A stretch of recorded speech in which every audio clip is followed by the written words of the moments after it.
किसी बेटा elasticity properties of matter का लास्ट जो बचा है वो है इलास्टिसिटी। देखो इलास्टिसिटी क्या होती है।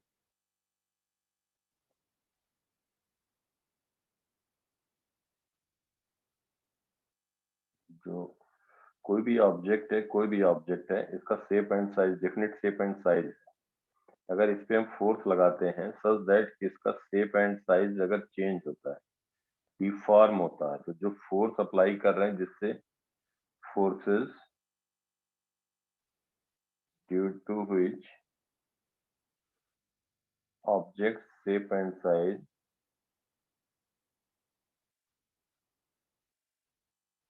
changes is known as deforming force, is known as deforming force, deforming force, deforming forces कर सकते हैं। बहुत आसान टॉपिक है। कोई भी ऑब्जेक्ट अगर हम शेप एंड साइज चेंज करते हैं, कोई भी फोर्स लगा रहे हैं तो उसका शेप साइज चेंज होता है, तो हम कहेंगे कि all forces are deforming force. अब जैसे ही हम किसी भी ऑब्जेक्ट पे कोई फोर्स लगा के उसका शेप साइज चेंज करते हैं और जब हम रिमूव करते हैं वो फोर्स, डिफॉर्मिंग फोर्स, तो property due to which object try to regain its initial shape and size, property due to which object tries to regain its initial shape and size, that property is known as elasticity. When deforming forces are removed, when deforming forces are removed, when deforming forces are removed,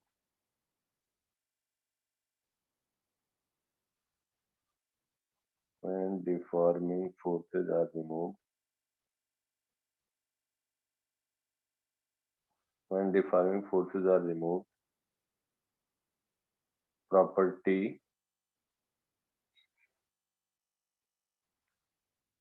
of object due to which it tries to regain its original shape and size, shape and size is known as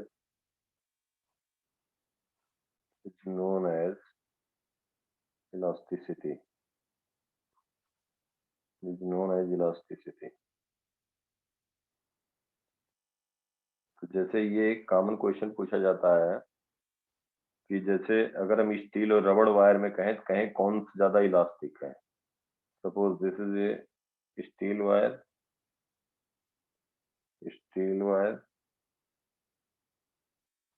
और दूसरा हम कहें यहाँ पे है एक रबड़ wire.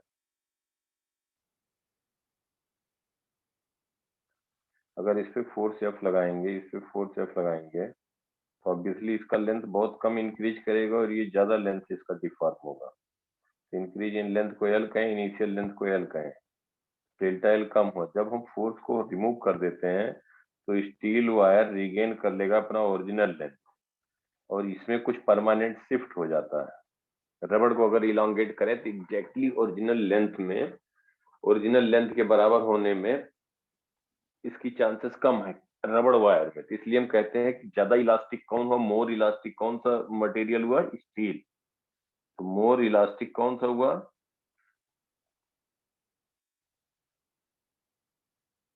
Steel wire, क्योंकि ये रीगेन करने की प्रॉपर्टी इसकी ज्यादा, ये इलांगेट भी कम करेगा। लेकिन अगर हम बहुत कम फोर्स लगा के और स्लाइट उसका लेंथ इंक्रीज किया, जैसे ही हम एक्सटर्नल फोर्स रिमूव करेंगे तो रीगेन कर लेगा ओरिजिनल लेंथ को। रबड़ में क्या होगा, अगर हम माइक्रोस्कोपिक लेवल पे देखें तो एग्जैक्टली रीगेन करने में उसके चांसेस कम है कंपेरेटिवली स्टील वायर के। तो इसलिए हम कहते हैं more elastic steel compare to रबड़ वायर। ओके, अब यहाँ पे कुछ टर्म डिफाइन करेंगे। जैसे हम कहते हैं कि एक वायर है, इसका एरिया ए है, लेंथ है एल, और इसके परपेंडिकुलर सरफेस पे कोई फोर्स लगा दिया। तो इसके परपेंडिकुलर सरफेस पे फोर्स लगाया तो इसका लेंथ जो इंक्रीज किया, डेल्टा एल इंक्रीज किया। तो फोर्स पर यूनिट लेंथ इसके परपेंडिकुलर, एरिया पे परपेंडिकुलर लग रहा है तो इसको हम कहेंगे लॉन्गिट्यूडिनल स्ट्रेस। क्या वर्ड यूज करते हैं? Longitudinal stress, that is longitudinal stress, that is force per unit length, perpendicular force per unit length, Newton per meter square, Newton per meter square, force per unit length, तो इसका length जो इसको कहेंगे longitudinal stress. ऐसा भी हो सकता है कि जैसे ये एक वायर है, इसको हम दोनों डायरेक्शन में हम कहें इधर फोर्स एफ लगाया गया, इधर फोर्स एफ लगाया गया, इसका इनिशियल लेंथ एल है, अब इसका लेंथ इलोंगेट हो गया, इसका लेंथ इलोंगेट कर गया कुछ डेल्टा एल से, अगर फोर्स एफ लगाया गया दोनों साइड पे, डेल्टा एल मान लिया जाए, इनिशियल लेंथ एल था, फाइनल हो गया एल प्लस डेल्टा एल। तो ये दोनों केस में हम सिमिलर कह सकते हैं, तीन लाइन मतलब सिमिलर, जैसे एक एंड यहाँ पे क्लोज्ड है, एक एंड क्लोज्ड है, दूसरे एंड सॉरी एक एंड फिक्स्ड है और दूसरे एंड पे हम फोर्स एफ लगा रहे हैं। ये दोनों केसेस सेम है कि दोनों साइड पे फोर्स लगाएं। क्यों? क्योंकि अगर हम इसकी बात करें, यहाँ पे रॉड का अगर हम बात करें, ये जो वायर है इसकी बात करें तो इस पे फोर्स एफ लग रहा है राइट वर्ड, और इधर हमें नहीं मालूम कितना लग रहा है एफ डैश, लेकिन इट इज इन इक्विलिब्रियम, तो F dash will be equal to F. तो दोनों साइड पे हम एफ फोर्स लगाएं या एक एंड फिक्स कर दें, बोथ आर सेम केस, तो ये भी इलांगेट होगा। और इसका फोर्स पर यूनिट एरिया जो हम कहेंगे, force per unit area, that is perpendicular force to area, जिसका एरिया है इसके परपेंडिकुलर डायरेक्शन में फोर्स लग रहा है, तो इसलिए हम इसको कहेंगे longitudinal stress. Force perpendicular force per unit area is longitudinal stress. Stress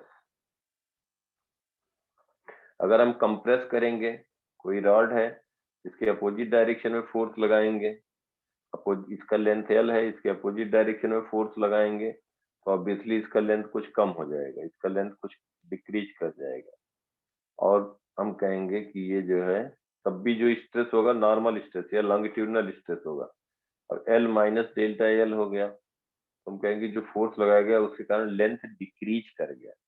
longitudinal as area, इसका अगर हम एरिया कहें, एरिया ए, तो लॉन्गिट्यूडिनल स्ट्रेस यहाँ पे भी कहेंगे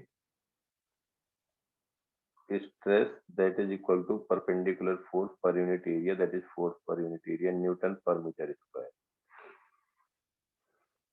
यहाँ पे एक टर्म डिफाइन होगा, दिस इज लॉन्गिट्यूडिनल स्ट्रेस, हम लोगों ने बात किया। ऐसे एक टर्म डिफाइन होगा स्ट्रेन। स्ट्रेन होता है change in length upon original length, change in length upon original length. तो अगर डेल्टा एल डिक्रीज किया अपॉन एल, तो दिस इज स्ट्रेन।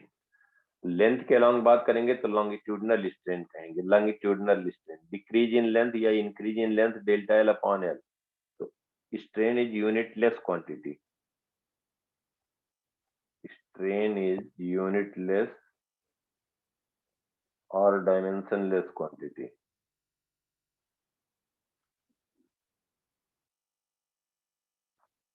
स्ट्रेस, हम स्ट्रेस कहेंगे तो स्ट्रेस क्या हो जाएगा? स्ट्रेस की यूनिट होगी जो फोर्स पर यूनिट एरिया। तो यहाँ पे लॉन्गिट्यूडिनल स्ट्रेस हुआ, लॉन्गिट्यूडिनल स्ट्रेन हुआ, तो दूसरा हम यहाँ पे कह सकते हैं stress is directly proportional to strain. ये हुक साइंटिस्ट का नाम है, पहले अलग अलग बता देते हैं कि लॉन्गिट्यूडिनल स्ट्रेस हुआ जैसे कोई ऑब्जेक्ट है जिसका वॉल्यूम है v, कोई ऑब्जेक्ट है, इसको हम कह दें कोई ऑब्जेक्ट है, और इसके हम अगर परपेंडिकुलर डायरेक्शन में फोर्स लगाएं, परपेंडिकुलर डायरेक्शन में सरफेस पे फोर्स लगे, तो फोर्स पर यूनिट एरिया क्या कह दोगे? प्रेशर, प्रेशर कह देंगे। तो इसका वॉल्यूम v इनिशियल वॉल्यूम था, v था इनिशियल वॉल्यूम, इनिशियल वॉल्यूम, तो हम यहाँ पे कहेंगे force per unit area is nothing but pressure, increase in pressure. तो चारों तरफ से अगर हम प्रेशर ऐसे फोर्स से प्रेस करेंगे तो इसका वॉल्यूम अगर डिक्रीज कर गया, बाद में वॉल्यूम हो गया v माइनस डेल्टा v, तो हम कहेंगे यहाँ पे वॉल्यूमेट्रिक स्ट्रेस जो नाम देंगे, volumetric stress that is equal to force per unit area या हम कहें प्रेशर, इंक्रीज इन प्रेशर। और वॉल्यूमेट्रिक स्ट्रेन कहेंगे volumetric strain decrease in volume. देखो change in volume upon original volume, change in volume upon original volume upon original volume. Change in volume में decrease हुआ volume तो हम कहेंगे minus delta V upon initial volume. This is volumetric strain. अगर increase हुआ होता तो हम प्लस डेल्टा वी कहते अपॉन वी कहते। तो this is volumetric strain, this is volumetric stress. Pressure हो गया फोर्स पर यूनिट एरिया, तो इसका वॉल्यूम अंदर से अगर फोर्स लग रहा होता तो वॉल्यूम चेंज इंक्रीज करता है। अगर हम अंदर से यहाँ से कहीं पे हम प्रेशर लगाते तो हम कहते किसका वॉल्यूम चेंज हुआ, इंक्रीज किया, तो डेल्टा वी से इंक्रीज करता अपॉन वी कहते। तो वॉल्यूमेट्रिक स्ट्रेन पॉजिटिव लिखते हैं। बाहर से लग रहा वॉल्यूम डिक्रीज किया तो हम वॉल्यूमेट्रिक स्ट्रेन निगेटिव कहेंगे। थर्ड क्या हो जाएगा, दिस इज सेकेंड। थर्ड होगा शियर स्ट्रेस, एक होगा शियर स्ट्रेस। देखो क्या होता है,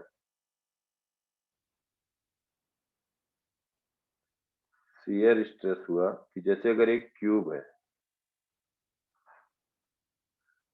इसको हम ऐसे दिखाते हैं,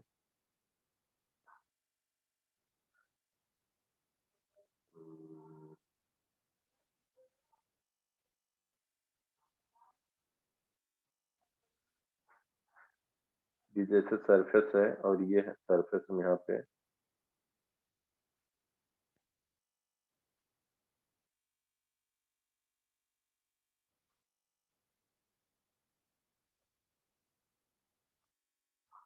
ये हॉरिजॉन्टल सरफेस से अटैच है, ये हो गया क्यूब।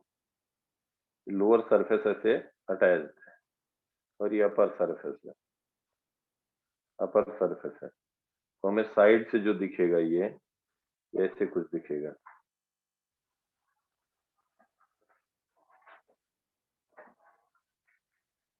अगर हम साइड से देखेंगे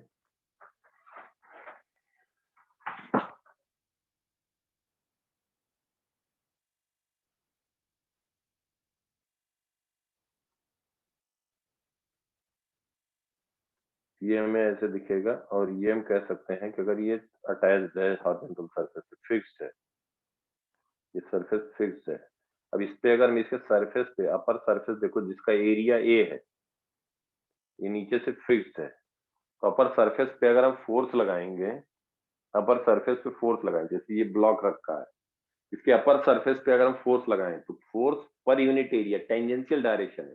परपेंडिकुलर लगाएंगे तो नॉर्मल स्ट्रेस हुआ, इसी डायरेक्शन में लगाएंगे तो उसको हम कहेंगे शियर स्ट्रेस, शियर स्ट्रेस।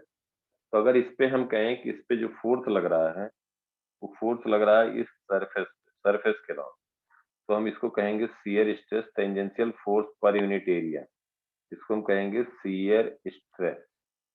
जब शियर स्ट्रेस हुआ तो क्या होगा, लोअर सरफेस फिक्स्ड है, अब लोअर सरफेस फिक्स है तो क्या हो जाएगा, देखो ये पार्ट जो है कुछ यहाँ पे आ जाएगा और ये पॉइंट यहाँ पे फिक्स है, इधर कहीं पे चला जाएगा, ये कुछ ऐसे हो जाएगा सरफेस, और ये पॉइंट यहाँ कहीं पे मूव कर जाएगा, और इसको हम दिखा दें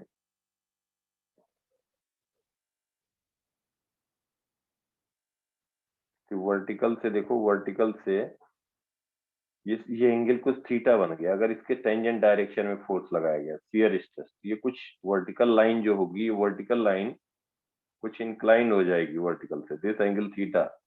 और ये लेंथ अगर हम कह दें डेल्टा एक्स और ये एल था, इसको डेल्टा एक्स कहें, ये एल कहें फॉर स्मॉल थीटा, तो शियर स्ट्रेन कहेंगे, shear strain that will be theta, और theta will be small for small theta, theta कम होगा, for small theta we can write delta X by L, delta X by L. इसको shear strain कहते हैं या इसी को थीटा कह सकते हैं, theta is delta X by L. तो हुक्स साइंटिस्ट का नाम है। ये हो गया तीनों बातें, एक लॉन्गिट्यूडनल हो गया, लॉन्गिट्यूडनल स्ट्रेस, लॉन्गिट्यूडनल स्ट्रेन, एक वॉल्यूमेट्रिक स्ट्रेस, वॉल्यूमेट्रिक स्ट्रेन, एक शियर स्ट्रेस, शियर स्ट्रेन। तीनों चीजें सबको क्लियर हुई बेटा यहाँ तक? Yes sir. यस। अब क्या होगा कि इसमें हुक, साइंटिस्ट का नाम है हुक, इन्होंने बताया हुक्स लॉ, इन्होंने एक लॉ प्रपोज किया, ध्यान समझते चलना। इन्होंने कहा कि अगर हम स्ट्रेस और स्ट्रेन में एक ग्राफ ड्रा करें, अगर हम स्ट्रेस और स्ट्रेन में एक ग्राफ ड्रा करें, स्ट्रेस और स्ट्रेन, स्ट्रेस को उन्होंने ले लिया y एक्सिस पे और स्ट्रेन कंसीडर किया x एक्सिस पे। तो इन्होंने बताया कि अगर जैसे मान लो कि कोई एक, ध्यान से समझते चलना, कोई एक वायर ले लेते हैं,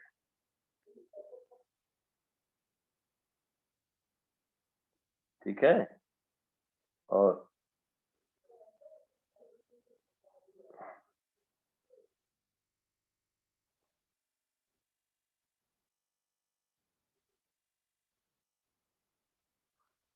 ठीक है, यस सर।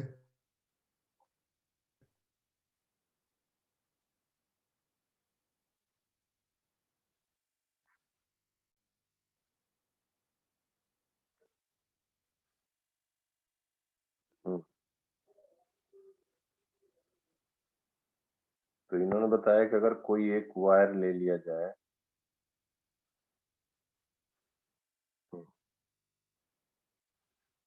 और फिर जो है इस पे अगर हम फोर्स लगा रहे हैं, ध्यान देना, इस पे परपेंडिकुलर डायरेक्शन में फोर्स लगा रहे हैं, तो इसका लेंथ इंक्रीज करेगा, और लेंथ इंक्रीज किया, मान लिया जाए लेंथ इंक्रीज किया डेल्टा एल, तो ये डेल्टा एल इंक्रीज किया, फिर अगर एक्सटर्नल फोर्स हटा दिया जा रहा है, तो फिर ये रीगेन कर लिया, फिर ये ओरिजिनल लेंथ, जो इसका ओरिजिनल लेंथ एल है, वो एल लेंथ में पहुंच गया। तो स्ट्रेस और स्ट्रेन में ऐसे ग्राफ ड्रा किया जाए, उन्होंने ग्राफ ड्रा किया, तो ये देखा कि स्ट्रेट ऐसे आ रहा है अप टू सर्टेन पॉइंट, ठीक है। इस पॉइंट को उन्होंने कह दिया ए को कहा प्रोपोर्शनलिटी लिमिट।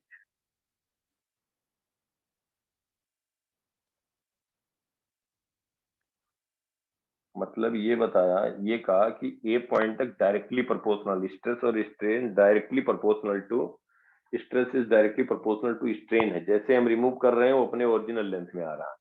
ए पॉइंट के बाद ये देखा गया कि अगर स्लाइटली स्ट्रेस को कम इंक्रीज कर रहे हैं तो स्ट्रेन ज्यादा बढ़ रहा है, ध्यान देना सब लोग, तो स्ट्रेन ज्यादा बढ़ रहा है। मतलब यहाँ पे एक पॉइंट उन्होंने मार्क किया बी पॉइंट को कहा, ए को कहा प्रोपोर्शनलिटी लिमिट, या प्रोपोर्शनलिटी लिमिट मतलब कि जिसके डायरेक्टली प्रोपोर्शनल है। उसके बाद स्ट्रेस कम बढ़ा रहे हैं तो स्ट्रेन ज्यादा बढ़ रहा है, इधर बेंड कर गया। बी पॉइंट को कहा गया इलास्टिक लिमिट, या बी पॉइंट को कहा elastic limit, elastic limit. Elastic limit का मतलब हो गया कि अगर हम फोर्स को और बढ़ा रहे हैं, ध्यान देना यहाँ पे, फोर्स को और बढ़ा रहे हैं तो एक पर्टिकुलर लेंथ तक ये इंक्रीज किया, और डेल्टा एल डैश तक फोर्स को बढ़ा दिया, एफ डैश कर दिया, और फिर जब हम फोर्स रिमूव कर रहे हैं तब भी ये ओरिजिनल लेंथ पे पहुंच जा रहा है।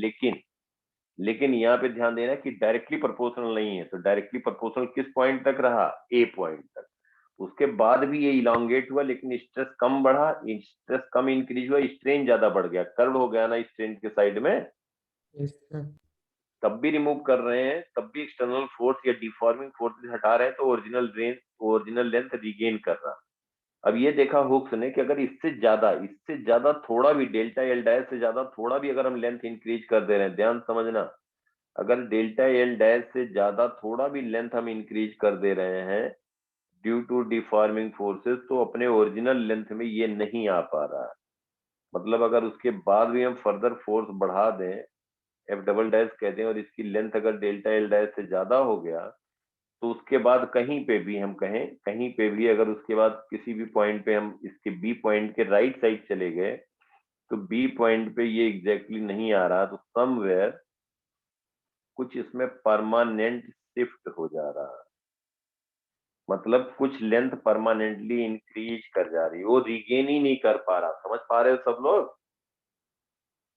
Yes sir. तो जब जब ये परमानेंटली ये रिगेन नहीं कर पाएगा तो ये जो लेंथ हुआ, ये जो लेंथ हुआ, इसको हम कह देंगे परमानेंट, इसका कुछ शिफ्ट हो गया, कुछ हम कह देंगे परमानेंट ये शिफ्ट कर गया, ये रिगेन नहीं कर पा रहा ओरिजिनल लेंथ, तो ये कुछ यहाँ परमानेंट शिफ्ट आ जाएगा। इसको पॉइंट दे दिया जाए सी। सी कौन सा पॉइंट हुआ? बी पॉइंट के बियॉन्ड अगर हम लेंथ इंक्रीज किए या स्ट्रेस लगाया गया तो फिर वो रिगेन नहीं कर पाएगा, ओरिजिनल लेंथ में नहीं आएगा। और उसके बाद फर्दर अगर हम इंक्रीज कर रहे हैं, ध्यान देना, फर्दर इंक्रीज कर रहे हैं और हम स्ट्रेस बढ़ाते जा रहे हैं तो ये कुछ लेंथ ऐसे करके फिर किसी पॉइंट पे वायर ब्रेक कर जाएगा। ब्रेक कर जाएगा मतलब जैसे ये वायर है, ध्यान समझो, वायर है, इस पे फोर्स लगाते जा रहे हैं, फोर्स लगाते जा रहे हैं, लेंथ बढ़ रहा है, लेंथ बढ़ रहा है, फिर हम हटा दिए, फिर रीगेन कर लिया। और एक टाइम बी पॉइंट के बाद अगर हम जाएं ए पॉइंट तक तो डायरेक्टली प्रोपोर्शनल था, उसके बाद फिर और हम अगर स्ट्रेस थोड़ा सा ज्यादा लगाए, थोड़ा सा स्ट्रेस ज्यादा कर रहे हैं तो ये तब भी रीगेन कर ले रहा, स्ट्रेन ज्यादा हो रही, लेकिन बी पॉइंट के बियॉन्ड अगर गया तो ओरिजिनल लेंथ में नहीं आ रहा, परमानेंट शिफ्ट आ गया, जो यहाँ पे हॉरिजॉन्टल में हमने स्ट्रेन दिखाया।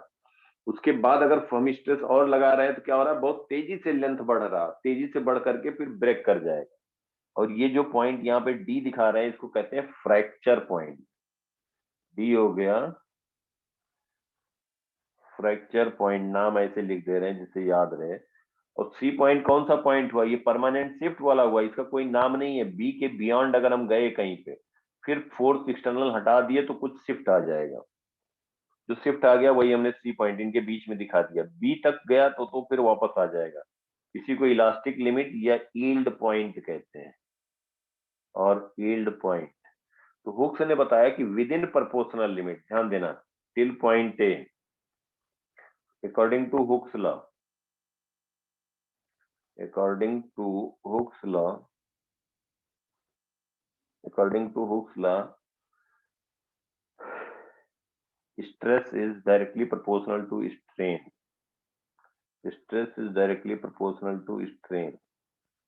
Stress is equal to some constant into strain.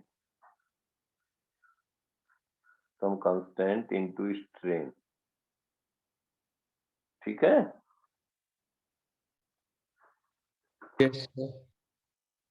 तो अब यहाँ पे C is proportionality constant. C is proportionality constant.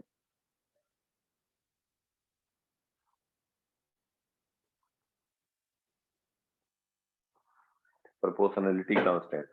अब देखो तो अकॉर्डिंग टू हुक्स लॉ अगर हम बात करें तो for longitudinal stress, longitudinal stress is directly proportional to longitudinal strain.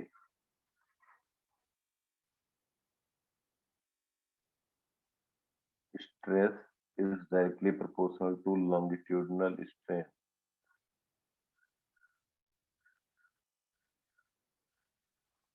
F perpendicular by A is directly proportional to delta L by L. यहाँ पे कह देंगे F by A, perpendicular लिखे ना लिखे, that is longitudinal या normal stress, या इसको normal stress भी कह सकते हैं, एरिया के नॉर्मल है, normal stress, that is equal to Y delta L by L. Y is Young's modulus of elasticity. Young's modulus of elasticity. Modulus of elasticity. Elasticity. SI unit क्या हो जाएगा बेटा जो स्ट्रेस को होगा?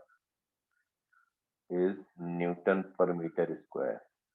यह यंग्स मॉडुलस कह सकते हैं F by A upon delta L into L, ये लिख सकते हैं। ये इसको लिख सकते हैं F is equal to Y A upon L into delta L। F is directly proportional to delta L। जैसे स्प्रिंग कांस्टेंट में नहीं था, F is equal to some constant into X, जितना इलोंगेट करेगा उतना ही ज्यादा हमारा फोर्स लगाना पड़ेगा। Yes, sir. ठीक, तो ये यंग्स मॉडुलस ऑफ इलास्टिसिटी आ गया for longitudinal stress and strain. तो यही हमने वहां पे बताया था कि wave speed in solid that is equal to under root Y upon D, D is density लिखा था हमने, कहा था यंग्स मॉडुलस किसी भी रिजिड बॉडी का, y यंग्स मॉडुलस है, d है उसका डेंसिटी, तो v is longitudinal wave speed. याद आया? Yes sir. Longitudinal wave speed लिख दिया था, हमने कहा था लर्न कर लेना, तो वो यही यंग्स मॉडुलस है। अब देखो दूसरा हम कहेंगे लॉन्गिट्यूडनल स्ट्रेस, या लॉन्गिट्यूडनल स्ट्रेस, यहाँ पे y जो होगा यंग्स मॉडुलस ऑफ इलास्टिसिटी था, y था Young's modulus of elasticity, Young's modulus of elasticity.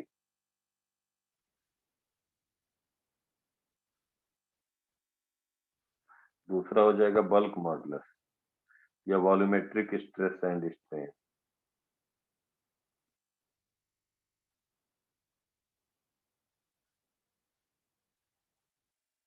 तो volumetric stress P is directly proportional to volumetric strain. देखो यहाँ P को इंक्रीज किया तो डेल्टा V डिक्रीज हुआ, तो P को कह देंगे minus B delta V by V। B is known as bulk modulus of elasticity, bulk modulus of elasticity, that is defined for liquid and gases। इसी को बेटा P क्या था? P था इंक्रीज इन प्रेशर, P था increase in pressure, याद आ रहा है? Yes sir. Increase in pressure. Delta V is decrease in volume, decrease in volume, तो इसी को हमने कह दिया था dP is equal to minus B dV by V, या इसी को dP बाई dV लिख दिया था तो माइनस B बाई V, या बल्क मॉडुलस को ऐसे भी लिखा गया था minus V dP by dV। B is bulk modulus, तो इसकी यूनिट होगी dV बाई V, तो ये यूनिटलेस क्वांटिटी है, तो newton per metre square. Newton per metre square. SI unit of bulk modulus, bulk modulus is newton per metre square. इसी का reciprocal compressibility होता है, कभी कभी कंप्रेसिबिलिटी क्वेश्चन में दे दिया जाता है। Reciprocal of bulk modulus, bulk modulus B, reciprocal of bulk modulus B is compressibility. इसको कहते हैं K, तो B is equal to 1 by K या K is equal to 1 by B। कभी कभी क्वेश्चन में इंपॉर्टेंट पॉइंट है, कभी कभी कंप्रेसिबिलिटी दे दिया जाता है तो बल्क मॉडुलस रेसिप्रोकल करके निकाल लेते हैं। तो ये जो है ध्यान देने की बात है, ठीक है। अब थर्ड आ जाएगा shear stress and shear strain.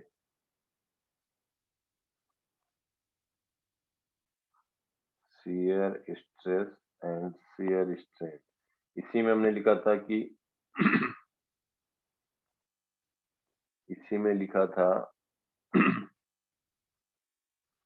इसी में हमने बताया था कि longitudinal wave speed v is equal to under root, क्या लिखा था बेटा? b by rho, b is bulk modulus, लिखा था ना? Yes sir. वही था bulk modulus of elasticity, of elasticity.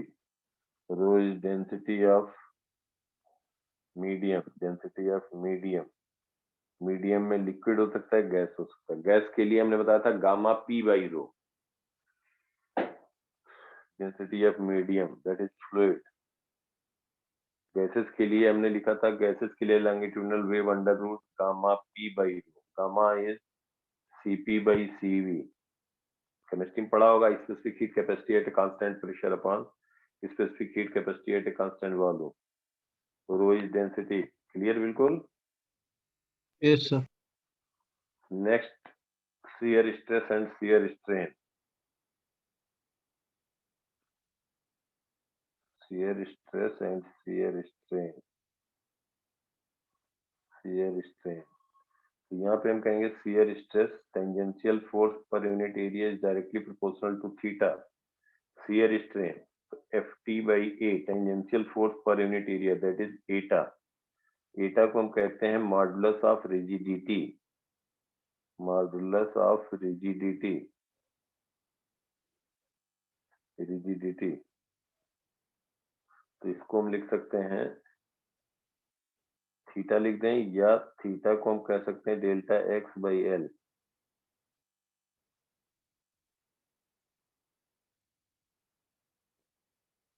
Delta X by L लिख सकते हैं। तो ये हो गया आपका shear stress modulus of rigidity. Eta can be written as tangential force per unit area into theta, हो गया मॉडुलस ऑफ रिजिडिटी। यहाँ तक बात क्लियर बेटा?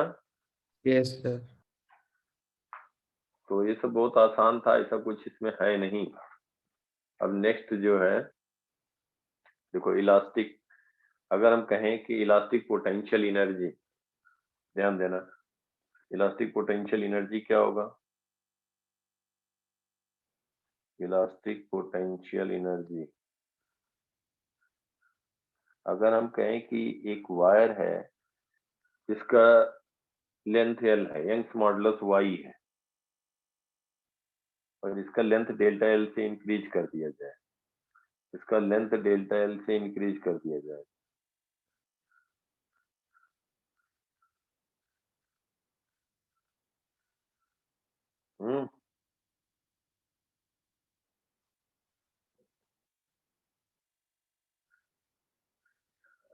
इसका लेंथ क्या कर रहे हैं? डेल्टा एल से इंक्रीज कर दे रहे हैं। ये है लेंथ एल, यंग्स मॉडुलस है वाई। अब इस पे अगर हम फोर्स लगाएंगे, इसके परपेंडिकुलर डायरेक्शन में फोर्स एफ लगा, सपोज इसका लेंथ डेल्टा एल इंक्रीज कर गया, डेल्टा एल इंक्रीज कर गया, तो जो वर्क किया, वर्क किसने किया? फोर्स ने। फोर्स एफ ने किया। अब फोर्स एफ हमने वर्क किया, उसके बाद ये इक्विलिब्रियम में रुक गया, इसका लेंथ इंक्रीज कर गया। इसका मतलब इस वायर के पास एक इलास्टिक जो हमने वर्क किया, that has been stored in the form of elastic potential energy of wire. जब हम फोर्स एफ रिमूव करेंगे तो रिगेन कर लेगा ना अपना ओरिजिनल लेंथ। समझ पा रहे हो बात को? Yes sir. तो वर्क डन बाई एफ, यहाँ पे फोर्स एफ वेरिएबल होगा कि constant? Constant variable. Force F बेटा धीरे धीरे हम इंक्रीज करेंगे तभी तो लेंथ बढ़ता जाएगा, जहां पे रोक देंगे वहीं रुक जाएगा। और हमें बढ़ाना है, थोड़ा सा फोर्स और बढ़ाना पड़ेगा, थोड़ा और लेंथ बढ़ेगा। फिर अगर हमें इसका फोर्स, इसका लेंथ थोड़ा और इंक्रीज करना है, थोड़ा फोर्स और बढ़ाना पड़ेगा, यही तो होगा ना? बोलो। अब यहाँ पे इक्विलिब्रियम है, हम कहें डेल्टा एल से थोड़ा और इंक्रीज करना चाह रहे हैं, तो क्या होगा? एफ को इंक्रीज करना पड़ेगा कि नहीं? Yes sir. तो थोड़ा और लेंथ बढ़ेगा। फिर कोई कह रहा है नहीं और थोड़ा सा इंक्रीज करते हैं, तो फोर्स की वैल्यू और बढ़ानी पड़ेगी। इसका मतलब क्या हुआ? फोर्स तो वेरिएबल हुआ ना बेटा। Yes sir. तो इसके लिए क्या कहेंगे, किसी इंस्टेंट पे मान लेते हैं जब इसका लेंथ हो गया है, लेंथ इंक्रीज किया है एक्स मान लेते हैं, तो इसका लेंथ इंक्रीज किया है एक्स,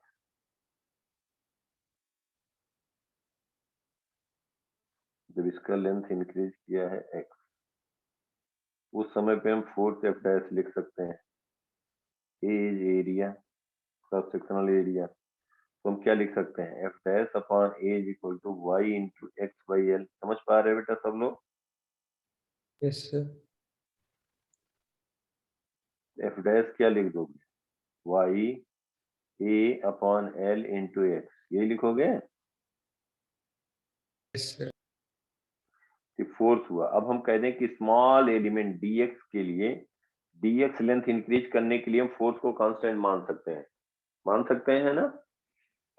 यस। बहुत स्लाइट चेंज होगा तो हम कहेंगे dw, work done, work done dw। ध्यान देना, dx small increase in length के लिए, डेल्टा एक्स बहुत स्मॉल लेंथ इंक्रीज कर रहे हैं, dx इंक्रीज कर रहे हैं, dx, तो हम dw कहेंगे F dash dx Y A by L into X dx। Total के लिए यही हो जाएगा, increase in its potential energy हो जाएगा ना बेटा? Yes sir. Yes sir. D U Y A by L X D X, इसको इंटीग्रेट कर रहे हैं। एक्स की लिमिट क्या कह दोगे? 0 टू कितना लेंथ इंक्रीज करना है? Delta 0 X. To delta L. 0 to U, potential energy कितना इंक्रीज हुआ ये आ जाएगा, और ये वैल्यू हम लिख सकते हैं लेफ्ट हैंड साइड हो जाएगा U is equal to Y A by L into X square by two, तो delta L square by two upper limit, ये समझ में आ रहा है सबको? Yes, sir. भाई ये हो जाएगा X square by two X D X, zero delta L, तो यू हो जाएगा Y A by L 2l into delta L square. अब यहाँ पे देखो ये क्या हो गया, u की वैल्यू हो गई Y Young's modulus into area upon 2l, ये हुआ ना, Yes, sir. 2l into delta L square, delta L into delta L. अब हम यहाँ पे क्या लिख सकते हैं, since y is equal to stress is equal to y into strain, strain मतलब हो गया, स्ट्रेन का मतलब हो गया स्ट्रेस अपॉन यंग्स मॉडुलस, तो यहाँ पे हम L से मल्टीप्लाई कर दें, L से डिवाइड कर दें, तो ये हो गया वाई ए बाई टू, और एक L बच गया यहाँ पे, ये हो गया delta L by L whole square into L, ऐसे लिख सकते हो ना, जूल, ये हो गया वर्क डन। अब यहाँ देखो strain, since stress is equal to Y into strain, तो स्ट्रेन की वैल्यू क्या लिख सकते हो, मतलब सिंप्लीफाई कर रहे हैं स्ट्रेस के टर्म में और यंग्स मॉडुलस के टर्म में, stress upon Y whole square strain square की जगह लिख सकते हैं, तो यू हो जाएगा half Y A into stress, normal stress upon Y square into L, तो ये हो गया U is equal to half stress, किसी फॉर्म में लिख सकते हो, अपॉन स्ट्रेस स्क्वायर अपॉन एक वाई कैंसिल हुआ, Young's modulus into L, A into L क्या हुआ, as L is the length of wire, A Volume. Is area, volume of wire, तो हम कह सकते हैं V is equal to volume of wire, that is A into L, ये joule आ गया, जूल। तो energy stored per unit volume क्या लिखोगे, A into L that is small u, इसको हम कहेंगे joule per metre cube, energy density कहते हैं इसको, energy density, that is equal to half, half क्या हो जाएगा बेटा, stress square, half stress square upon Young's modulus, joule per metre cube, this is energy density, energy per unit volume. हुआ, ये बात समझ में आई सबको? Yes sir. Yes, sir. इसको अब हम स्ट्रेस स्ट्रेन किसी के टर्म में लिख सकते हैं, since stress is equal to Y into strain, एक स्ट्रेस की वैल्यू ये रख दो, एक स्ट्रेस की वैल्यू रख दो वाई इंटू स्ट्रेन, तो हाफ वाई वाई कैंसिल हो जाएगा, एक स्ट्रेस बचा into strain joule per metre cube, इस फॉर्म में लिख सकते हो, लिख सकते हो,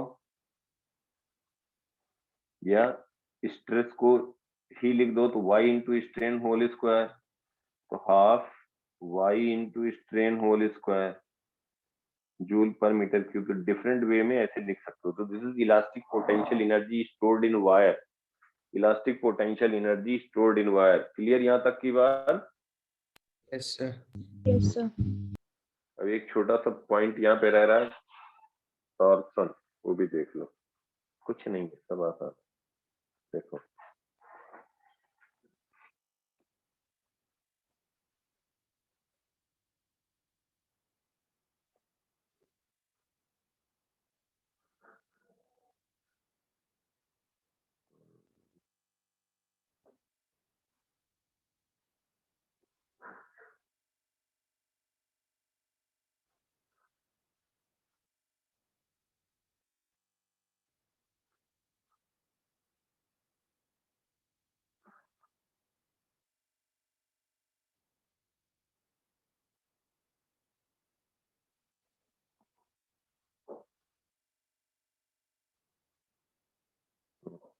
देखो, स्क्रीन पे आ गया ये?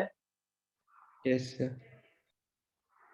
देखो ये क्या है कि जैसे हम कहें देखो ऐसे रॉड है, रॉड का एक एंड ऐसे सीलिंग से फिक्स्ड है, सब लोग ध्यान से देखो बेटा, और इसको हम यहाँ पे ट्विस्ट कर रहे हैं, मतलब ये रॉड है एक जगह पे फिक्स्ड है, और इसको अगर हम यहाँ पे ट्विस्ट करेंगे तो शियर स्ट्रेंथ बेसिकली ये जैसे जैसे अगर हम इसको एक एंड फिक्स है, इसको रोटेट कर दें तो स्लाइटली बहुत कम लेवल पे ऐसे ऐसे ये रोटेट कर रहा होगा लोअर एंड, ये हम कह दें जैसे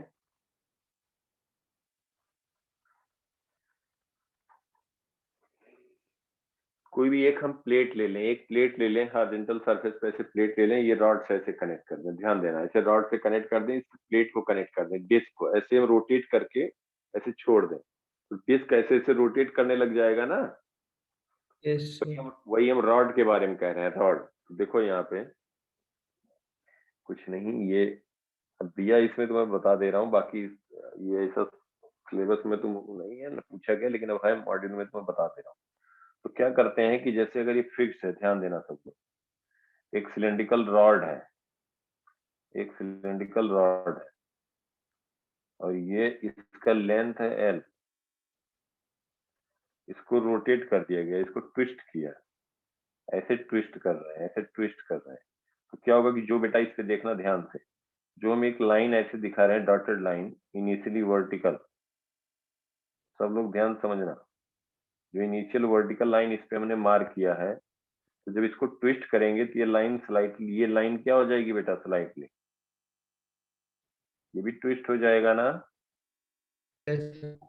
ऊपर का पॉइंट ये रहेगा और ये पॉइंट कहीं यहाँ पे, मतलब ये बेसिकली ये पॉइंट यहाँ से यहाँ चला गया, ये पॉइंट यहाँ चला गया, ये पॉइंट इसके इधर कहीं पे आ गया, तो ट्विस्ट होगा। उसके बाद फिर ये जो टॉर्क लगाया गया इसके बॉटम पे, टॉर्क लगाया गया, तो ये ऐसे ऐसे रोटेट करेगा, ऐसे ऐसे रोटेट करेगा, तो वही इसमें कहा गया consider cylinder whose upper end is rigidly fixed and the other end is twisted through an angle theta, ध्यान देना बेटा, twisted through at an angle theta about the axis of cylinder, the twisted cylinder exert a restoring torque, तो जब इसको twist करेंगे तो restoring, ये वापस इसको लाना चाहेगा, वापस लाना चाहेगा, तो उसको हम कहेंगे रिस्टोरिंग टॉर्क।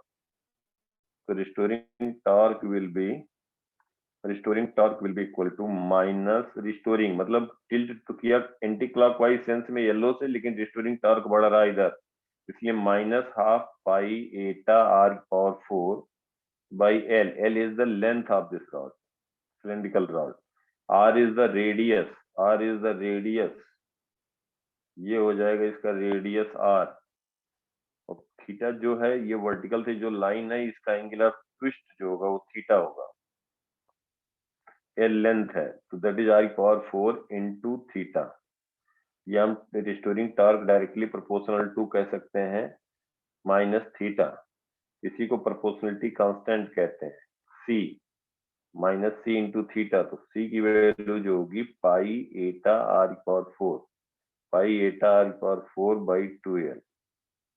ये समझ में आया बेटा? सी जो कांस्टेंट आएगा इसी को हम कह देंगे पाई eta R power 4 by 2l, ये कांस्टेंट हो गया, तो जो भी दिया रहेगा उसके टर्म में हम इसको कंपेयर कर लेंगे, अगर इसको कंपेयर करेंगे torque about restoring torque is equal to I into alpha. I किस पॉइंट के अबाउट लेंगे रॉड का, जिस पॉइंट के अबाउट ये हिंज है ना, Yes, sir. इसके अबाउट ऐसे रोटेट कर रहा है, तो आई अल्फा, तो हम यहाँ पे कह देंगे आई अबाउट ओ,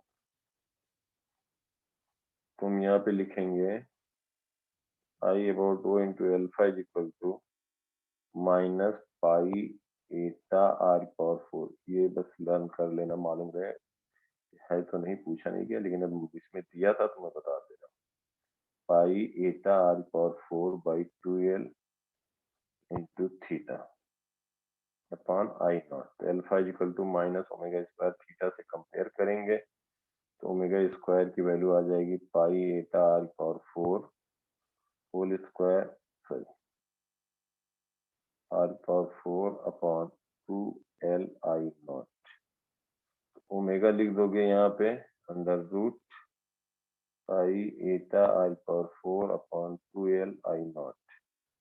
ओमेगा को लिख सकते हो, since omega can be written as 2 pi by T, तो time period can be written as 2 pi under root 2l I naught upon pi eta I power 4। Nothing, कुछ नहीं करना है, बस ये तुम्हें लर्न कर लेना है, ठीक है। अब एक चीज देखो, yes, sir. जो जो इस पे क्वेश्चन अब बनते हैं, जो इम्पोर्टेंट पॉइंट है, जैसे एक तो ये रहता है, सब लोग बताओ, सब तुम्हें पता है, पढ़ चुके हो। जैसे हम कहते हैं कि कोई जो है लिक्विड है, लिक्विड का गामा एल दिया है, coefficient of volumetric expansion for liquid gamma L, और यहाँ पे एक स्प्रिंग बैलेंस से कोई एक ऑब्जेक्ट, हम स्प्रिंग बैलेंस जो रीडिंग देगा, यहाँ से हमने एक हैंग कर दिया एक सॉलिड स्फीयर, स्फीयर का हम कहते हैं गामा दिया है, गामा सॉलिड, गामा लिक्विड इसका दिया, और इसका कुछ जो भी जरूरत रहेगी हम ले लिया करेंगे। ये गामा सॉलिड है, coefficient of volumetric expansion for solid, gamma L is coefficient of volumetric expansion of liquid. अब ये कुछ रीड कर रहा है, पहले नॉर्मल एनटीपी पे, normal temperature at NTP, normal temperature and pressure, जिस तरीके क्वेश्चन आते हैं अब उस पे आ रहे हैं। अब देखो क्या होता है, जैसे अगर हम डेल्टा थीटा टेम्परेचर बढ़ा दिए और ये आपसे पूछा जाए कि reading of spring balance will increase और डिक्रीज और विल रिमेन सेम, क्या कहो? गामा सॉलिड और गामा लिक्विड पे डिपेंड करेगी ना। हाँ बिल्कुल सही बात है, इस पे डिपेंड करेगा। तो कह दिया जाए gamma solid is greater than gamma liquid, basically क्या है कि, हाँ देखो बिल्कुल सही बात है, इस पे डिपेंड करेगा। लेट इनिशियल वॉल्यूम, ध्यान देना सब लोग, इसका इनिशियल वॉल्यूम मान लेते हैं। अब इंपॉर्टेंट पॉइंट हुआ, let initial volume of sphere is, initial volume of sphere V when temperature theta is increased, when temperature theta is increased, when temperature delta theta is increased, तो हम बेटा क्या कहेंगे, अपरेंट वेट क्या लिखोगे, इसका जो वेट होगा बेसिकली वो क्या होगा, mg, इसका मास मान लेते हैं, let initial volume of sphere is V and mass is m, ठीक है। तो इसका जो अपरेंट वेट होगा mg minus v into, v इसका वॉल्यूम है, इंटू डेंसिटी ऑफ लिक्विड कह दिया जाए रो लिक्विड, और इसकी डेंसिटी कहा जाए रो s, mg minus volume of this sphere into density of liquid, weight of liquid displaced into g, यही तो है apparent wait. Yes, sir. Yes, sir. Initial ये अपरेंट वेट है। अब कहा गया कि अगर हम इसका टेम्परेचर बढ़ा दें, इसका मतलब mg तो कुछ भी कर लो, mg तो वही रहेगा, समझ पा रहे हो सब लोग? Yes sir. Excuse me, sir. मास, अगर हम ऑब्जेक्ट की मास की बात करेंगे तो मास वॉल्यूम इनटू डेंसिटी। हाँ बेटा, कोई कुछ कह रहा है? सर टेंशन इन्वॉल्व नहीं करेंगे हम? नहीं, टेंशन तो इन्वॉल्व करेंगे। टेंशन जो होगा वही तो रीड कर रहा होगा, क्या कर रहा होगा, देखो यहाँ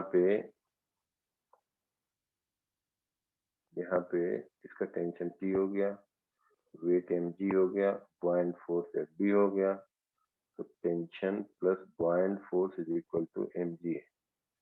टेंशन जो हुआ mg माइनस बॉयंट फोर्स, यही तो रीडिंग है बेटा ना। उसको क्या मालूम स्प्रिंग तो कहेगा जो टेंशन हमें जो खींच रहा है हम वही रीडिंग देंगे।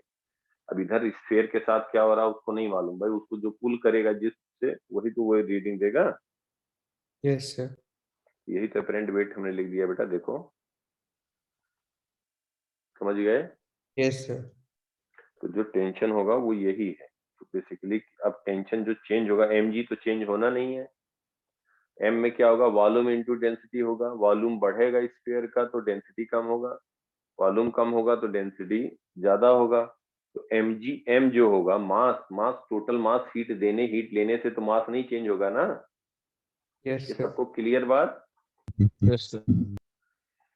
तो रही बात बॉयंट फोर्स की, तो बॉयंट फोर्स की जब बात करेंगे तो बॉयंट फोर्स क्या होगा, यहीं से डिसाइड होगा। For buoyant force, for F buoyant force क्या लिखोगे, weight of liquid displaced by sphere, तो वॉल्यूम v है इनटू डेंसिटी लिक्विड का कितना है, रो एल है इनटू जी, यही हुआ बॉयंट फोर्स बेटा। Yes, sir.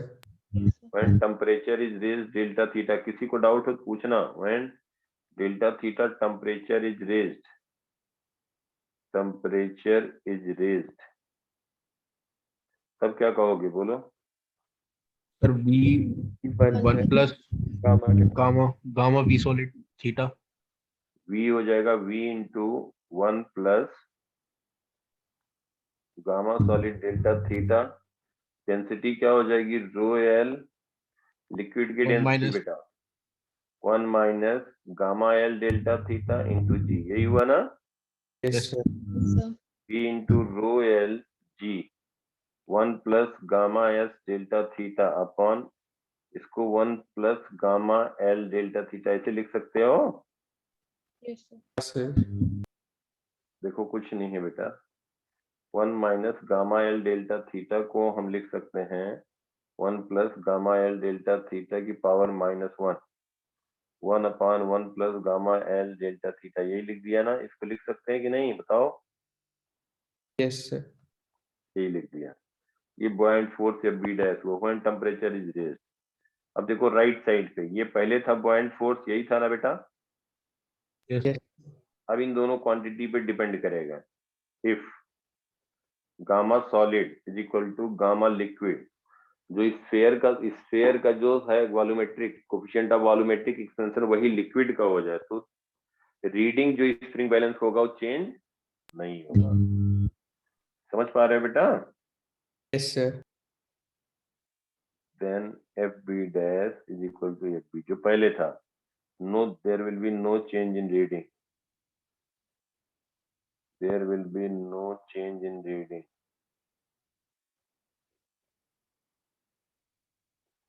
दूसरा, if coefficient of volumetric expansion of solid sphere का ज्यादा हो जाए लिक्विड से ज्यादा हो जाए, तब क्या हो जाएगा, एफ बी डैश बढ़ जाएगा, एफ बी डैश बढ़ जाएगा, एफ बी डैश बढ़ जाएगा तो क्या होगा, रीडिंग क्या होगा स्प्रिंग बैलेंस का, कम हो जाएगा. कम हो जाएगा। बिल्कुल सही। Then reading of spring balance will decrease, spring balance will decrease, will decrease.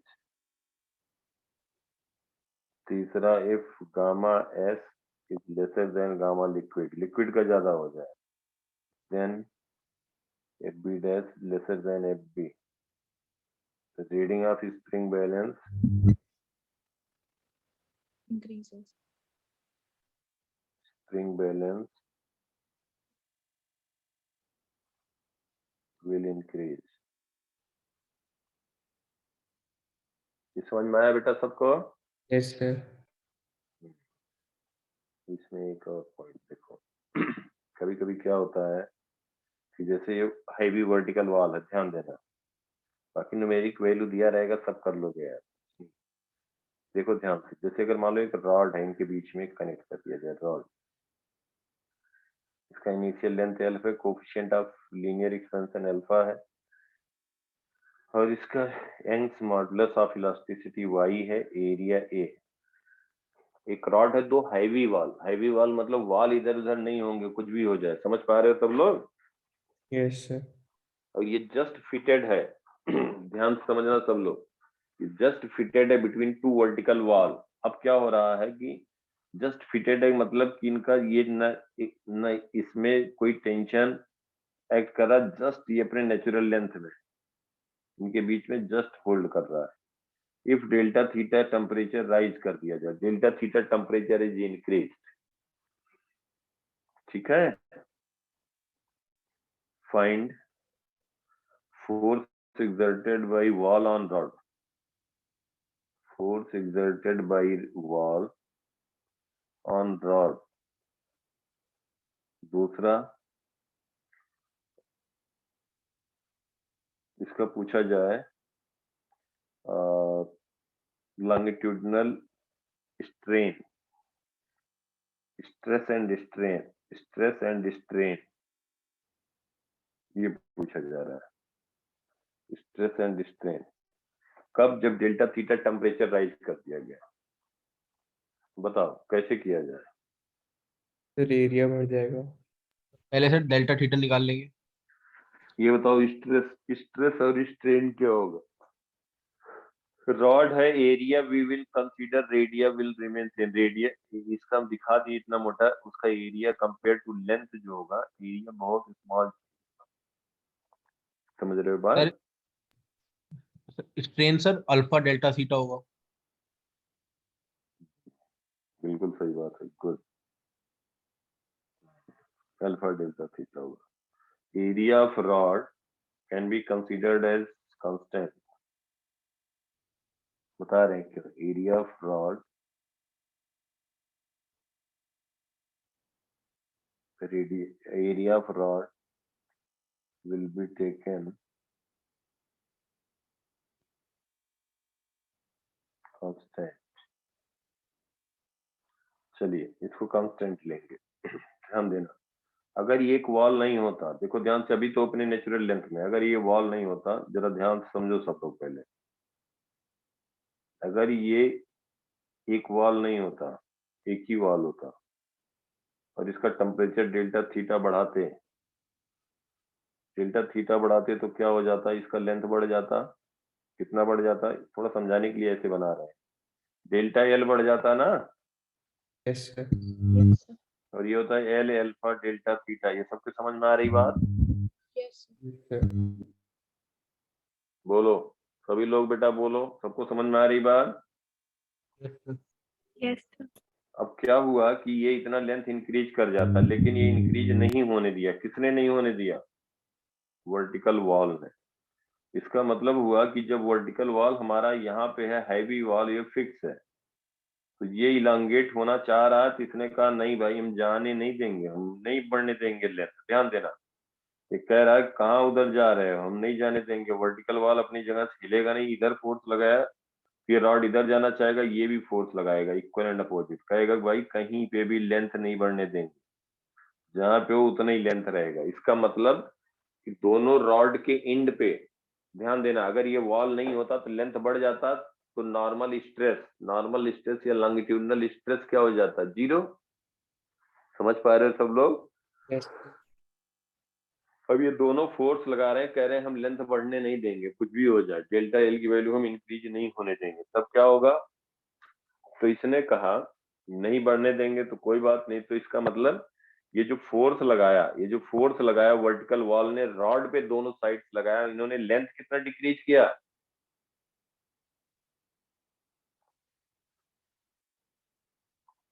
दोनों वर्टिकल वॉल ने रॉड पे जो फोर्स लगाया उससे लेंथ कितना डिक्रीज किया? डेल्टा एल बढ़ता, वही तो डिक्रीज किया बेटा। Yes sir. तो यहाँ पे हम कहेंगे कि decrease in length delta L upon L, तभी फोर्स का डायरेक्शन अपोजिट हो गया। Delta L upon L, this is decrease in length upon original length, this is longitudinal strain. इसी को कहेंगे स्ट्रेन। कौन सा? Longitudinal strain. या इसी को कहेंगे किसके कारण इसका लेंथ कम हो रहा है? टेम्परेचर बढ़ा, उसके कारण इसका लेंथ बढ़ता। इसी को थर्मल स्ट्रेन भी कहते हैं। क्या कहते हैं? Thermal strain. अब देखो, फ्रॉम फर्स्ट से क्या लिख सकते हो? थर्मल स्ट्रेन बोलो। Alpha delta L by L is equal to alpha delta theta, ये थर्मल स्ट्रेन हुआ। और जो स्ट्रेस लगा, ये भी टेम्परेचर इंक्रीज के कारण स्ट्रेस लग रहा है, इसलिए इसको कहेंगे थर्मल स्ट्रेस। क्या कहेंगे? Thermal stress. थर्मल स्ट्रेस कहेंगे। थर्मल स्ट्रेस क्या होगा बेटा? Thermal stress is equal to y into thermal strain. Thermal strain समझ पा रहे हो बेटा सब लोग? Yes, sir. तो थर्मल स्ट्रेस हम कहेंगे perpendicular force per unit area. This is thermal stress y into alpha delta theta.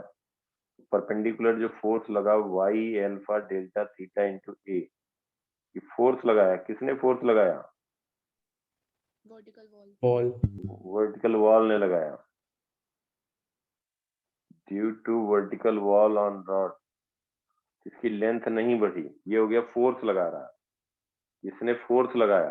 अगर स्ट्रेस कहा जाएगा तो स्ट्रेस कहा जाएगा तो हम कह देंगे thermal stress divided by area होगा। इसको हम कहेंगे thermal stress. Thermal stress that is equal to y alpha delta theta. Thermal strain क्या कहेंगे? Alpha delta theta. Alpha delta theta. सब कुछ पता लग गया ना? क्लियर सबको? कहीं किसी कुछ डाउट? बोलो। No, sir.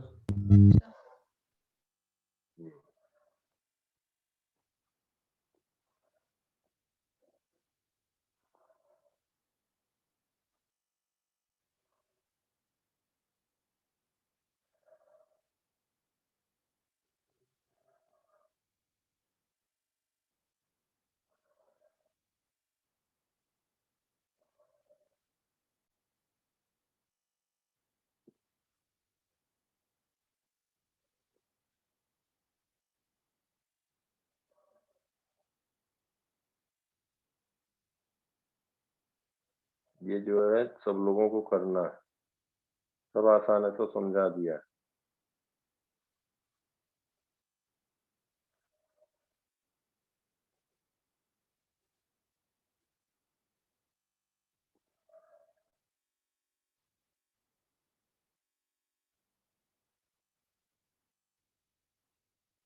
हम इन जनरल तुम्हें बताएंगे, तुम्हें एक क्वेश्चन अपने आप करना है, इसका आंसर भी दिया है, हम बताएंगे कॉन्सेप्ट तुम्हें।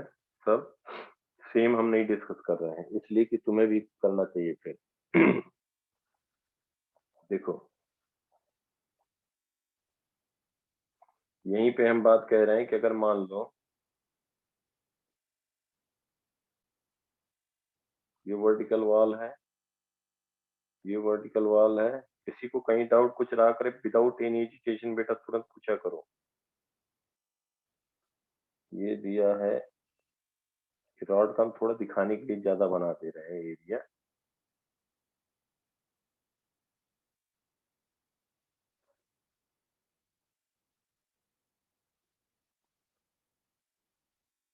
ये यूनिफॉर्म क्रॉस सेक्शन है, L1 लेंथ है, अल्फा 1, L2 है, अल्फा 2 है, इसका Young's modulus of elasticity Y1 है, इसका Y2 है, और एरिया यूनिफॉर्म एरिया है, एरिया इज ए, दोनों का। दो रॉड ऐसे कनेक्टेड है वर्टिकल वॉल से, हैवी वर्टिकल वॉल, वॉल वगैरह नहीं चेंज हो गई, नहीं कहे तो लेंथ बढ़ गया, वॉल टूट गई, ये गिर गया, खत्म हो गया, क्वेश्चन ही समझ गया ना। वॉल दे दिया तो वॉल अपनी जगह पे फिक्स रहेगा, कुछ भी हो जाए। अब डेल्टा थीटा टेम्परेचर राइज कर दिया गया, ध्यान समझना। If delta theta temperature increases then, इसका पहले इनिशियल लेंथ L1 है, इसका लेंथ L2 है, then find final length, then find final length of each rod, then find final length of each rod. Also calculate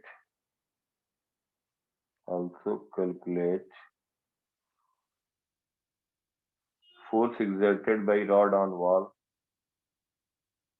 force exerted by wall on rod.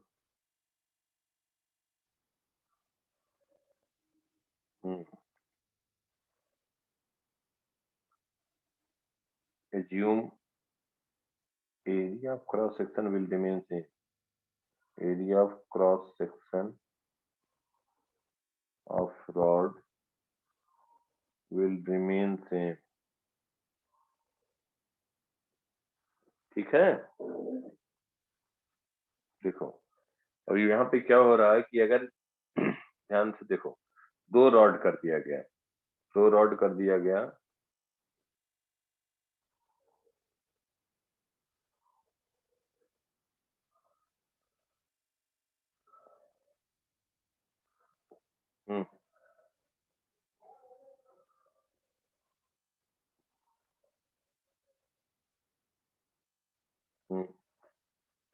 तब अगर बेटा wall नहीं होता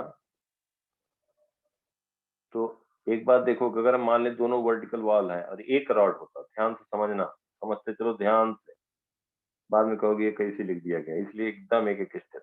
अगर ये सेकंड रॉड नहीं है, अभी सेकंड रॉड नहीं है, तो फर्स्ट रॉड का अगर हम डेल्टा थीटा टेम्परेचर बढ़ाते तो फर्स्ट रॉड यहाँ कहीं पे इसकी लेंथ इंक्रीज करके यहाँ कहीं पहुंच जाती, ये डेल्टा L1 लेंथ बढ़ जाता। डेल्टा L1 की वैल्यू क्या होती बेटा, L1 अल्फा 1 डेल्टा थीटा, समझ में आया सबको? Yes, sir. अगर हम यहाँ पे कहें कि दूसरा रॉड केवल होता, पहला नहीं होता, केवल सेकेंड रॉड होता, फर्स्ट रॉड नहीं होता, तो फिर आप कहते कि इसका लेंथ डेल्टा L2 बढ़ जाता। इनिशियल लेंथ ये कहीं पे था तो इसका लेंथ कहते डेल्टा L2 बढ़ जाता।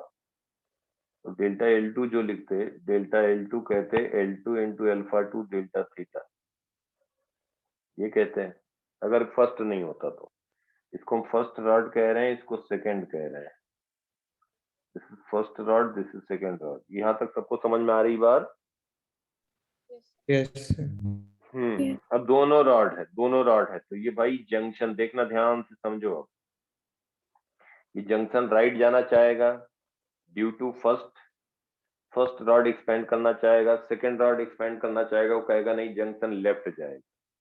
फर्स्ट कहेगा जंक्शन राइट जाएगा, सेकंड कहेगा जंक्शन किधर जाएगा, लेफ्ट जाएगा। फिर होगा किधर जाएगा ये बताओ?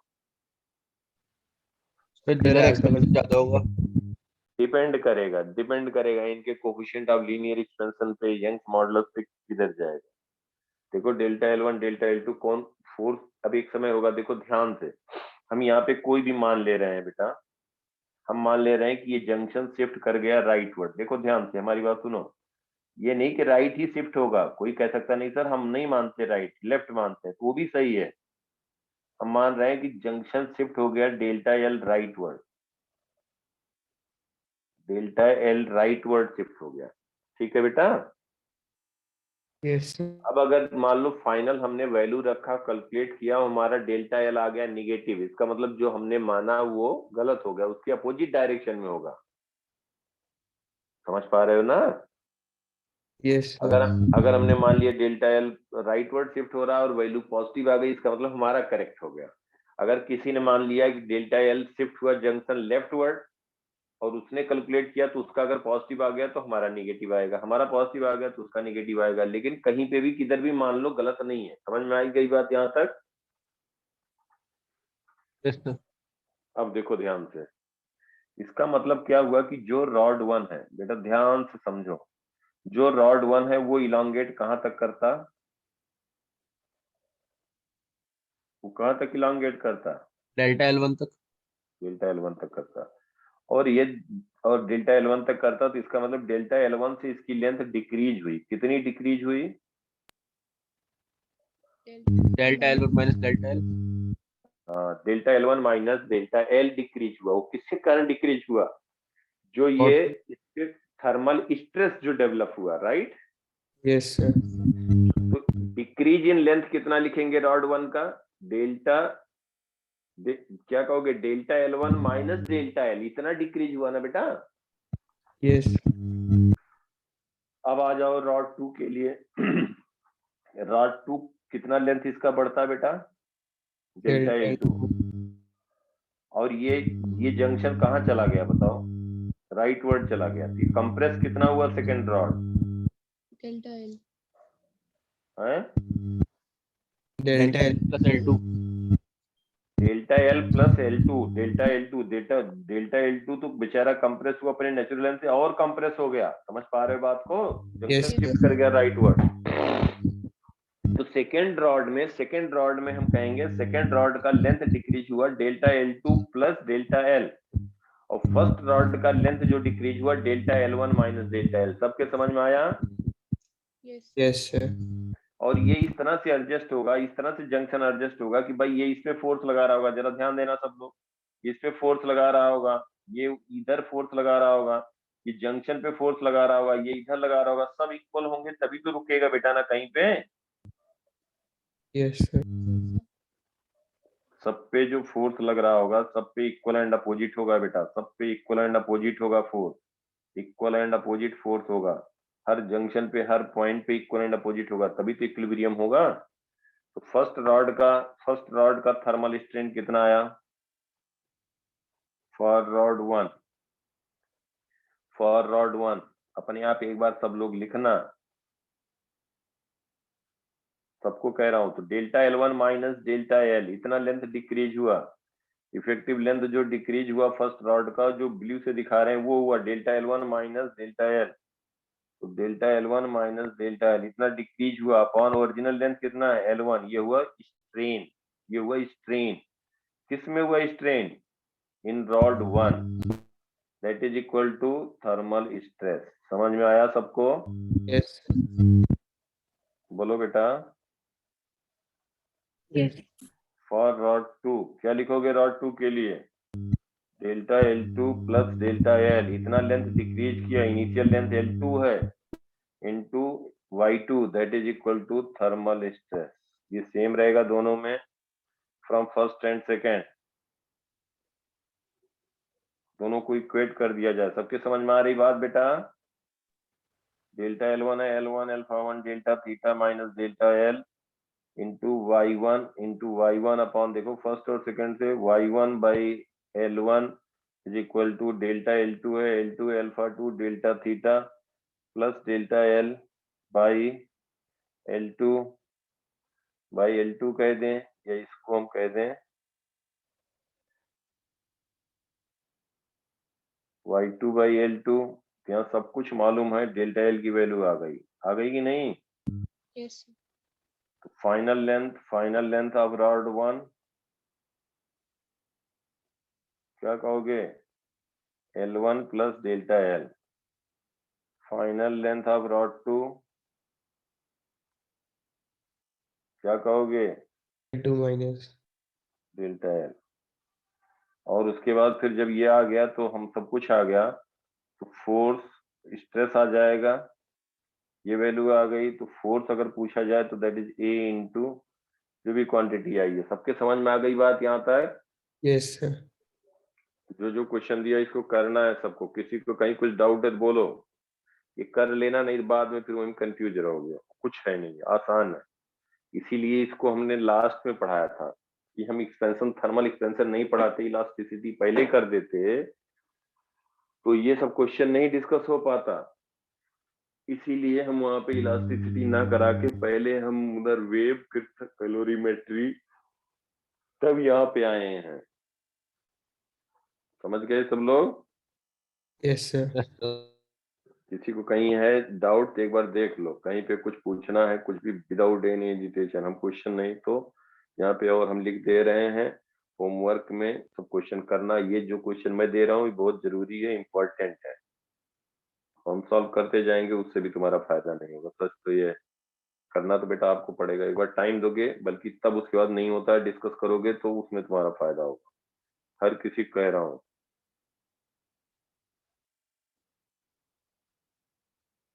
तो हो गया।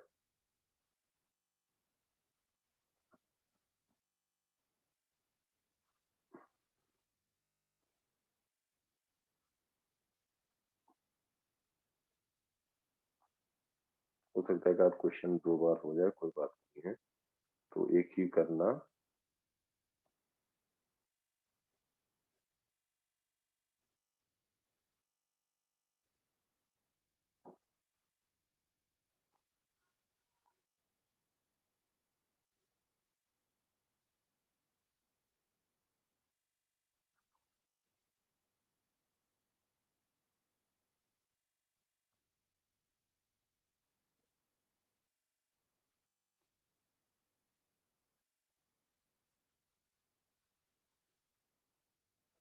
हम्म,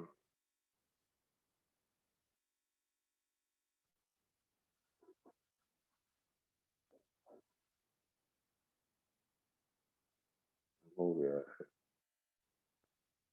ये तो दे दिया है।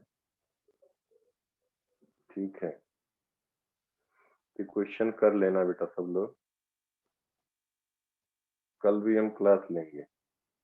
कल हम गैसियस स्टेट शुरू कर देंगे, अगर कुछ डाउट रहेगा तो इसका डिस्कस करेंगे। और ये एकदम बिल्कुल लिख लिख करके कर लेना, मैं क्वेश्चन करता जाऊँ तो फायदा नहीं होगा। मेन कॉन्सेप्ट बताने की बात है, वो मैं बढ़िया से एक बार पूरा एक एक चीज लिख करके नोट्स बनाना और समझना, फिर उसके बाद क्वेश्चन करो धड़ धड़, कहीं से भी करो, जो मैं पहले भी कहता आया हूँ अभी भी कह रहा हूँ। ठीक है, Yes, sir. Yes, sir. हाँ तो बस तुम्हें जो है, और इसमें सब में केवल प्रोपोर्शनलिटी कांस्टेंट तक की बात है, लेकिन थोड़ा बता दिया यार कब क्या पूछ ले मेंस वोन्स में, तो इसलिए स्कूल एग्जाम में आ सकता है, तो बाकी ये सब पॉइंट नहीं पूछते हैं, लेकिन हम तब भी पूरा एक्सप्लेन कर दिए कि कौन सा पॉइंट क्या कहेंगे किसको कहेंगे, तो इसलिए सब पूरा एकदम अच्छे से कर लेना। ठीक है, कर लेना। अब क्वेश्चन हमारे कराने का मतलब इसमें कुछ ऐसा है नहीं यार, जो मेन था समझाने वाला वो पार्ट हमने बता दिया, जो बाकी क्वेश्चन करो, कहीं से भी कोई प्रॉब्लम आती है बताओ। ठीक है, Yes, sir. कल हम गैसियस स्टेट करेंगे, बल्कि थोड़ा पढ़ के आओ, गैसियस स्टेट वगैरह तुम किए होगे केमिस्ट्री में, लेकिन तब भी हम चेक करते हुए आगे बढ़ेंगे, छोड़ेंगे कुछ नहीं, क्या किए हो क्या नहीं किए हो, क्योंकि उस सब पे भी क्वेश्चन आते हैं फिजिक्स में। फिर थर्मोडायनेमिकल प्रोसेस में ये जो है, थर्मोडायनेमिकल प्रोसेस वगैरह भी वही जो स्टैंडर्ड 4 हैं, तो वैसे होते तो इनफाइनाइट हैं, लेकिन सब आसान आसान है, हो जाएगा, उसमें कुछ है नहीं। और फिर उसके बाद रिवाइज करा देंगे चैप्टर वाइज।